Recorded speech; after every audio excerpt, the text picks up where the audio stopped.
샬롬 우리 친구들 이번 한 주간도 어떻게 보내고 있나요? 온라인 개학이긴 하지만 개학을 하고 나서 아마 아주 바쁘게 이제 선생님도 만나고 친구들도 만나면서 바쁜 시간들을 보내고 있을 것 같아요. 그래도 우리 친구들 포기하지 말고 즐거운 마음으로 끝까지 또 열심히 수업에 참여하고 또 말씀도 나누는 우리 친구들이 되었으면 좋겠습니다. 오늘 우리 친구들 이제 오늘 주시는 말씀 제목 같이 한번 읽어보려고 해요. 우리 같이 한 제목 한 목소리로 같이 읽어볼게요. 증인이 되려면 이제 예수님께서 부활하신 이후에 우리에게 어떻게 살아야 되는지 대해서 오늘 이야기를 함께 나누려고 하는데 우리 친구들 증인이 되기 위해서는 어떤 삶을 살아야 되는지 이제 말씀을 통해서 함께 나누기를 원합니다. 오늘 우리에게 주시는 말씀 사도행전 1장 8절에서 11절 말씀 우리가 이 말씀을 읽을 때 말씀을 또박또박 한 목소리로 함께 읽으면서 생각했으면 좋겠습니다. 사도행전 1장 8절에서 11절 말씀 오직 성령이 너희에게 임하시면 너희가 권능을 받고 예루살렘과 온 유대와 사마리아와 땅끝까지 이르러 내 증인이 되리라 하시니라. 이 말씀을 마치시고 그들이 보는 데 올려져 가시니 구름이 그를 가리어 보이지 않게 하더라. 10절 올라가실 때에 제자들이 자세히 하늘을 쳐다보고 있는데 흰옷 입은 두 사람이 그들 곁에 서서 이르되 갈릴리 사람들아 어찌하여 서서 하늘을 쳐다보느냐 너희 가운데서 하늘로 올려지신 이 예수는 하늘로 올라가심을 본 그대로 오시리라 하였느니라. 아멘. 자, 우리 친구들 전도사님이 재밌는 걸 한번 질문을 가지고 왔어요. 한번 생각하고 맞췄으면 좋겠어요. 중국의 역사 가운데 중국을 최초로 통일한 사람이 있어요. 왕이 있어요. 혹시 누군지 우리 친구들 맞출 수 있을까요? 그래요. 우리 친구들 아마 틀림없이 답을 얘기했을 것 같은데 한번 답을 확인해 볼게요. 그 넓은 중국을 제일 최초로 통일한 왕은 바로 진시황이에요.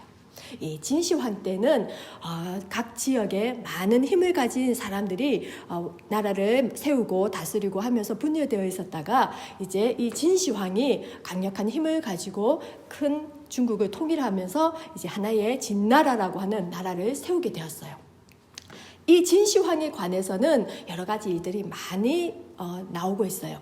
하지만 오늘 이야기하려고 하는 이것은 또 진시황과 관련된 재밌는 이야기인데 이 진시황이 이제 진나라를 세우고 막강한 힘과 권력을 가지면서 아주 이제 많은 힘을 가진 황제였는데 이 진시황이 이렇게 힘과 권력을 가지다 보니까 점차 어떤 욕심이 생겼냐면 나는 늙고 싶지 않아.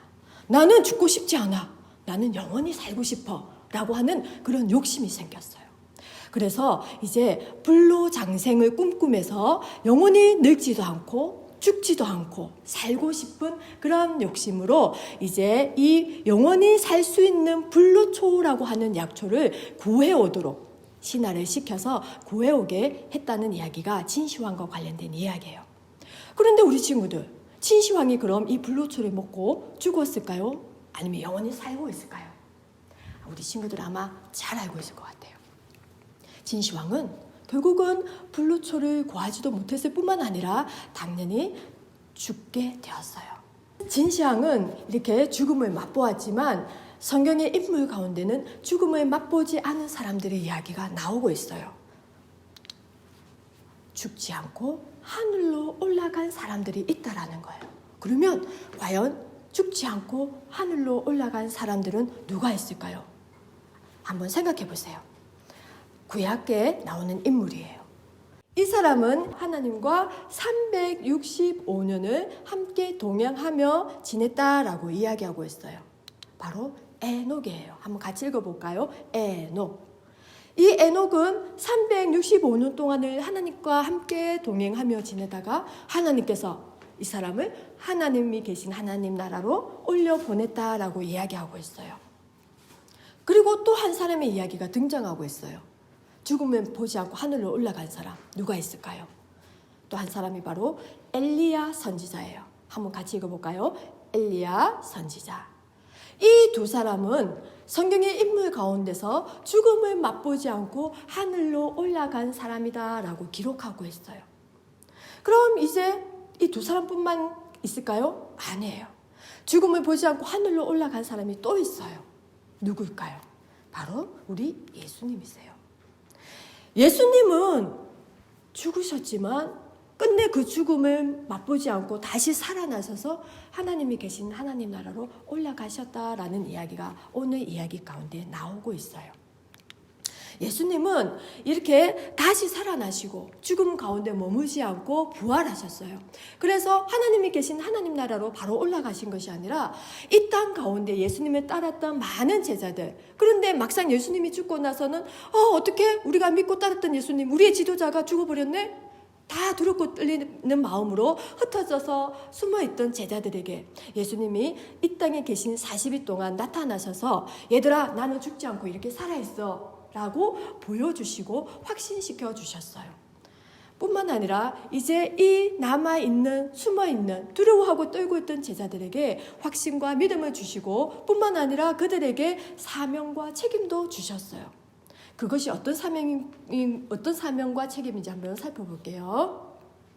예수님께서 많은 제자들에게 함께 하시고 먹고 마시면서 같이 계시다가 이제 예수님께서 제자들에게 이렇게 말씀하셨어요. 얘들아, 나는 떠나갈 거야. 하지만 보혜사 성령님이 너희에게 오실 것이다. 하나님 아버지께서 성령님을 너희에게 보내주시겠다고 말씀하신 그대로 성령님이 너희에게 오실 것이다 라고 말씀하신 이후에 이제 예수님께서는 더 이상 계시지 않고 하나님 나라로 올라가시게 되었어요.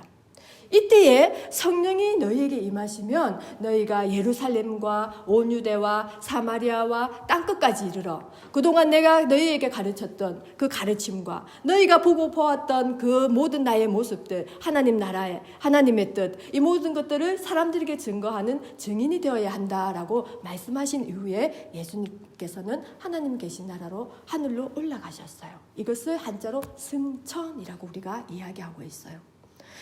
이제 예수님의 이런 말씀을 받은 많은 제자들, 그러나 막상 예수님이 영원히 우리와 함께 할 줄 알았는데 다시 살아나신 예수님이 다시 우리의 지도자가 되어서 이 땅 가운데서 우리와 함께 하실 것 같은 예수님께서 하나님 나라로 계신 하늘로 올라가시는 모습을 본 제자들, 그 마음 가운데는 아마 어리둥절한 마음도 있고 이게 무슨 일이지 하는 마음도 들었던 것 같아요. 그럴 때에 갑자기 제자들이 보는 앞에 천사가 나타났어요. 그리고는 하늘만 멍하니 보고 있는 제자들에게 천사들이 이렇게 이야기했어요. 어찌하여 하늘을 보고 있느냐? 너희들이 본 예수님, 그 하늘로 올라가신 예수님이 다시 오실 것입니다 라고 이야기하고 있어요. 즉 예수님께서 이제 하늘로 올라가셨지만 영원히 하나님 나라에 계시는 것이 아니라 너희들 가운데 다시 오시겠다고 약속하신 그 예수님을 증거하고 있는 것이었어요. 자, 우리 제자들뿐만 아니라 우리도 이 다시 오시겠다고 약속하신 이 예수님, 그 약속을 믿으면서 예수님께서 성령을 너희에게 임하시면 너희가 권능을 받고 너희가 땅끝까지 이르러 내 증인이 될 것이다 라고 말씀하신 그 증인의 삶을 우리가 오늘 살아가야 되는 것으로 우리가 기억을 해야 해요.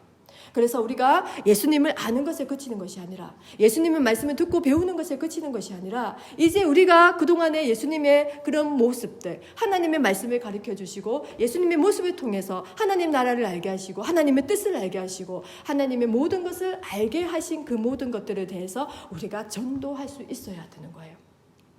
그래서 우리가 친구들에게, 가족들에게, 믿지 않는 사람들에게 예수님이 다시 살아나셨어요. 예수님께서 우리 죄를 대신해서 죽으셨지만 우리 죄를 위해서 다시 이렇게 살아나셔서 하나님 나라에 가셨지만 우리는 다시 오실 것을 믿어요. 예수님이 오시는 것을 우리 친구들도 알았으면 좋겠어요 라고 우리 친구들이 전할 수 있는 그런 증인이 되어야 하는 거예요. 그런데 어때요 우리 친구들? 막상 예수님을 전하려고 하면, 예수님을 전도하려고 하면 쉽나요? 쉽지 않아요. 많은 사람들이 귀를 막고 혹은 우리를 조롱하고 에이 듣기 싫어 라고 말하는 사람도 있어요. 전도하는 것이 쉽지 않아요. 예수님을 증언하는 것이 쉽지 않아요. 그러면 우리의 힘과 내가 열심과 노력으로 할 수 있을까요? 우리의 힘만으로는 할 수가 없어요. 우리가 아무리 힘과 열심과 노력을 가지고 전하려고 해도 할 수가 없어요.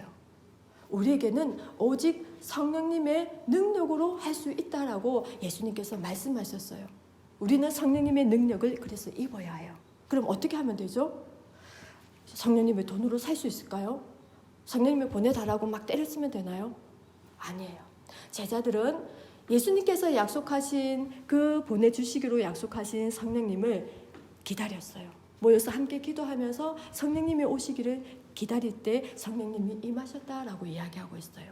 마찬가지로 우리도 우리 친구들도 성령님이 오시기를 기도하며 기다리고 있어야 돼요. 한번 같이 읽어볼까요? 성령님, 제가 예수님의 증인으로 살 수 있도록 저와 함께 해주세요. 이렇게 성령님의 능력이 우리에게 임하시면 어떤 일이 일어나는지 요한복음 16장 13절에서는 이렇게 증거하고 있어요. 우리 한번 같이 읽어볼게요. 요한복음 16장 13절, 진리의 성령이 오시면 그가 너희를 모든 진리 가운데로 인도하시리니 그가 스스로 말하지 않고 오직 들은 것을 말하며 장래일을 너희에게 알리시리라. 아멘.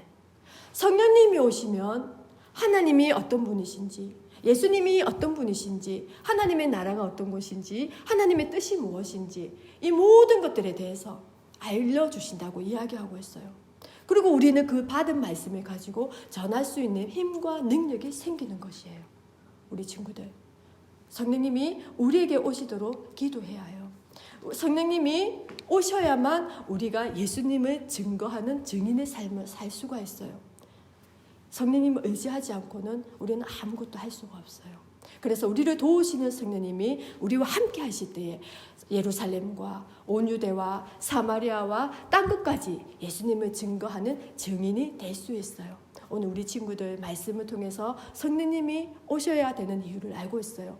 우리가 오셨을 때 우리는 예수님의 증인의 삶을 살아야 하는 사명과 책임을 가지고 있어요. 우리 친구들, 우리 동강의 모든 친구들이 성령님의 은혜 안에서, 능력 안에서 예수님을 증거하는 모든 친구들이 되기를 소망합니다.